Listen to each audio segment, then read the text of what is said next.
বসিরহাটে উত্তেজনা, বিজেপি কর্মীকে মারধরের অভিযোগ তৃণমূলের বিরুদ্ধে। এসআইআর ইস্যু ঘিরে আতঙ্কের পরিবেশ তৈরির অভিযোগে উত্তর চব্বিশ পরগনা বসিরহাট মহকুমার হিঙ্গলগঞ্জ ব্লকের রাজনৈতিক উত্তেজনা ছড়ালো। কালীতলা গ্রাম পঞ্চায়েতের ২৫০ নম্বর বুথে বিজেপি কর্মী সুভাষ গায়েনকে মারধরের অভিযোগ উঠেছে তৃণমূলের বিরুদ্ধে। অভিযোগ, কালীতলা গ্রাম পঞ্চায়েতের প্রধান শ্যামল মণ্ডল ও তার অনুগামীরা এই হামলায় জড়িত। বিজেপি কর্মী সুভাষ গায়েনের দাবি, তৃণমূল কর্মী দেখা মাত্রই অশ্লীল ভাষায় গালিগালাজ করা হয় এবং বিজেপি করার অপরাধে তাকে মারধর করা হয়। এর আগেও প্রধানের দলবল তাকে মারধর করেছে বলে অভিযোগ। ঘটনার পর হেমনগর কোস্টাল থানায় ৫ জনের বিরুদ্ধে লিখিত অভিযোগও দায়ের করা হয়েছে।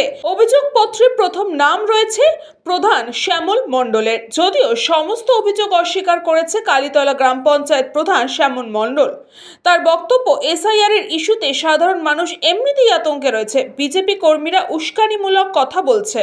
মানে এর আগে আমার এই বাড়ি ঘর ভেঙেছে, আমার গাড়ি ঘোড়া ভেঙেছে, আমার বাড়ির গাছ গাছালি সবই পরিষ্কার করে দিয়েছে, কাটিয়ে বাড়ির যা কিছু ছিল আসবাবপত্র সব ধ্বংস করে দিয়েছে, ভেঙেছে রে।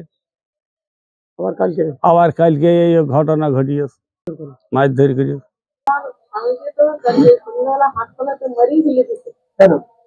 এই বিজেপি করার অপরাধে হুমকি দিচ্ছে, যারা বিজেপি করে হাত গলায় উঠবি না, হাত গলায় মেরে যাবো। বিজেপি তো সবসময় অপপ্রচারই করে, মিথ্যা কথাই বলে ওরা। গতকাল একটা দিবঙ্কর বাবু এসেছিলেন, উনি গ্রামে দোকানে ঘুরছিলেন। আমি বললাম যে আমি যাবো না, মানুষ অবস্থা খারাপ।